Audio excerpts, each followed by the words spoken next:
Ask classes के एक धमाकेदार वीडियो में आपका स्वागत है। बहुत सारे बच्चे हैरान नहीं हो गए कि आज मैं किसकी आवाज सुन रहा हूँ। कक्षा 10वीं में सुना करता था, आज 11वीं में पहुंच गया और एएसके सर की आवाज। जी हाँ, आपने सही सुना, मैं हूँ आशीष और आप सब देख रहे हैं एएसके क्लासेस।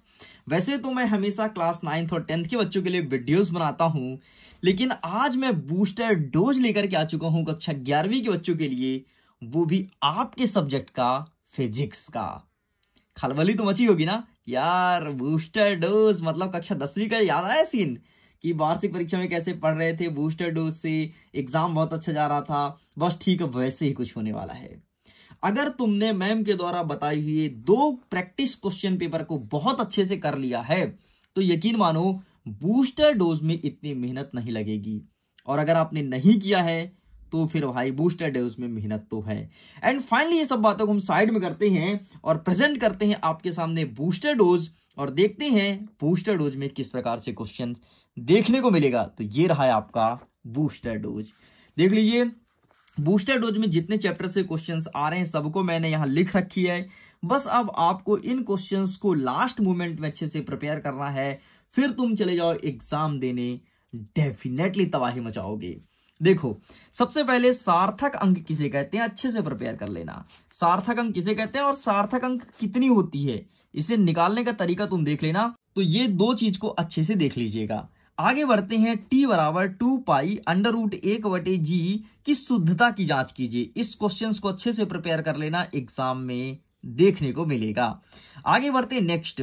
एसआई पद्धति में सभी मूल राशि तथा मात्रक, सभी जितने भी मूल राशि हैं, 7 मूल राशि और जो 2 पूरक है ना, दोनों को अच्छे से कर लेना है ना। और उनके सारे का मात्रक रटा हो जैसे लंबाई का मीटर, समय सेकंड, ठीक है, द्रव्यमान किलोग्राम, ताप केल्विन, विद्युत धारा एम्पियर, ज्योति विद्युत कैंडेला, ये सब तुमको बनना चाहिए।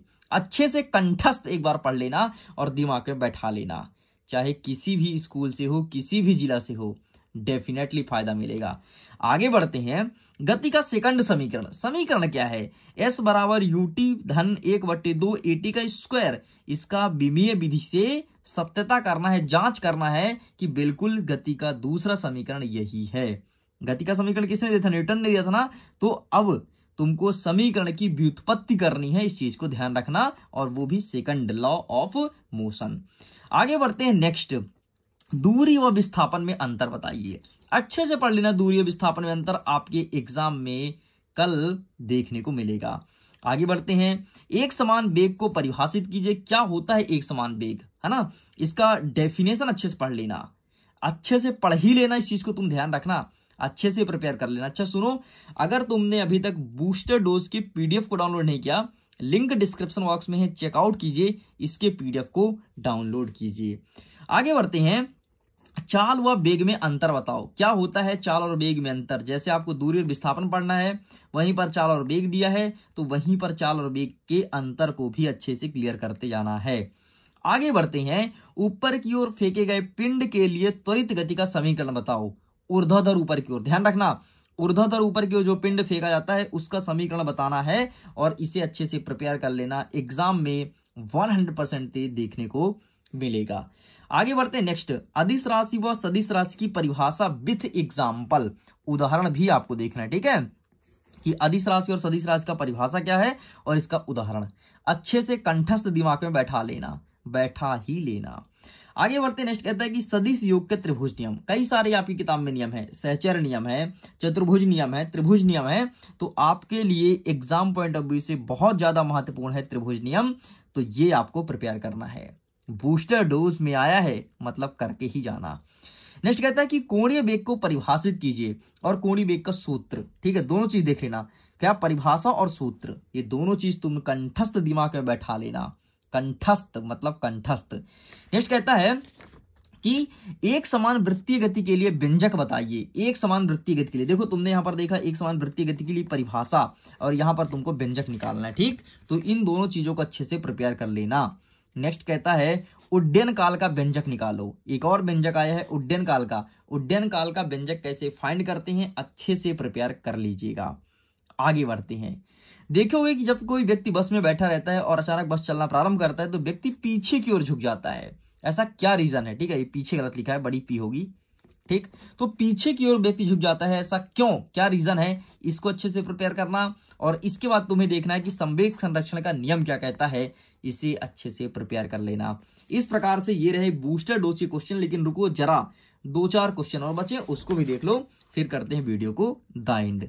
नेक्स्ट देखते हैं कि जब बंदूक की गोली निकलती है और कांच पर लगती है तो कांच में होल हो जाता है, कांच कभी नहीं टूटती है, ऐसा क्या कारण है, क्यों, ऐसा क्या रीजन है, इसे अच्छे से प्रिपेयर करना, एग्जाम में देखने को मिलेगा। नेक्स्ट, घर्षण से क्या लाभ है और घर्षण से क्या हानियां हैं। ठीक है, घर्षण से क्या लाभ है और घर्षण से क्या हानियां है, वाह, घर्षण बढ़ाने के उपाय।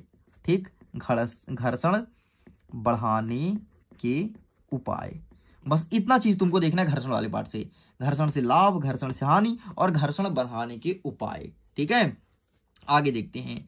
न्यूटन के द्वितीय नियम की उत्पत्ति कीजिए, क्या कहता है, F बराबर ma, इसको तुमको फाइंड करना है, न्यूटन का सेकंड लॉ, F बराबर ma। आगे देखते हैं, सर्फी घर्षण और लोटनिक घर्षण में क्या अंतर है, सर्फी घर्षण और लोटनिक घर्षण में क्या अंतर है, अंतर अच्छे से प्रिपेयर कर लेना। अब यहां पर 2 नंबर, 3 नंबर, 4 नंबर सारे क्वेश्चंस को बता दिए गए हैं। आगे देख लेते हैं 2-3 क्वेश्चन और। ऊर्जा संरक्षण का नियम क्या कहता है, ये 2 नंबर में आएगा। ऊर्जा संरक्षण का नियम क्या कहता है, संघट्ट के प्रकार, संघट्ट कितने प्रकार के होते हैं और संघट्ट की परिभाषा। ठीक है, संघट्ट की परिभाषा भी देखना है आपको, जब प्रकार देखने जाओगे तो परिभाषा देख लेना, क्योंकि ऐसा आएगा संघट्ट की परिभाषा लिखो व प्रकार बताओ। ठीक, नेक्स्ट, कार्य ऊर्जा प्रमेय किसे कहते हैं, इस क्वेश्चन को अच्छे से प्रिपेयर कीजिएगा। इसके बाद हम आगे बढ़ते हैं, हमारा नेक्स्ट क्वेश्चन कहता है 1 जूल को परिभाषित कीजिए। 1 जूल क्या होता है, इसका डेफिनेशन आपको अच्छे से बताना है। देखिए स्टूडेंट, मैं फिर से बोलूंगा, अगर आपने set number first and set number second को नहीं देखा है तो तुम बहुत बड़ी गलती कर रहे हो। जाओ, अभी ASK क्लासेस के ऑफिशियल यूट्यूब चैनल पर अपलोड है और इनको अच्छे से देख लीजिए। आगे बढ़ते हैं नेक्स्ट, प्रत्यस्थ व अप्रत्यस्थ संगठन में अंतर बताइए। अब आपको डिफरेंस पढ़ना है, प्रत्यस्थ और अप्रत्यस्थ संगठन में कितने अंतर याद करना है, तो मात्र 4। ठीक, 4 अंतर याद कर लेना, 4 नंबर का एक प्रश्न तुम्हारा कंप्लीट हो जाएगा।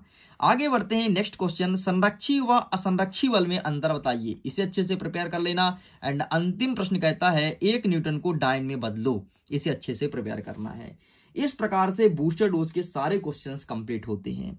वीडियो पसंद आए तो वीडियो को लाइक कीजिए, अपने दोस्तों के साथ शेयर कीजिएगा, पहली बार चैनल को सब्सक्राइब जरूर करना। और अगर इसका फुल सोल्यूशन चाहिए ना तो कमेंट सेक्शन में लिख करके बता देना कि प्लीज सर फुल सोल्यूशन दे दो, आपके सामने इसका संपूर्ण उत्तर प्रोवाइड करा दिया जाएगा विथ PDF। वीडियो को एंड करता हूं, एग्जाम के लिए ऑल द बेस्ट, खुश रहिए, पढ़ते रहिए, मुस्कुराते रहिए और आपका एग्जाम बहुत अच्छा जाए, भगवान से यही प्रार्थना है मेरी।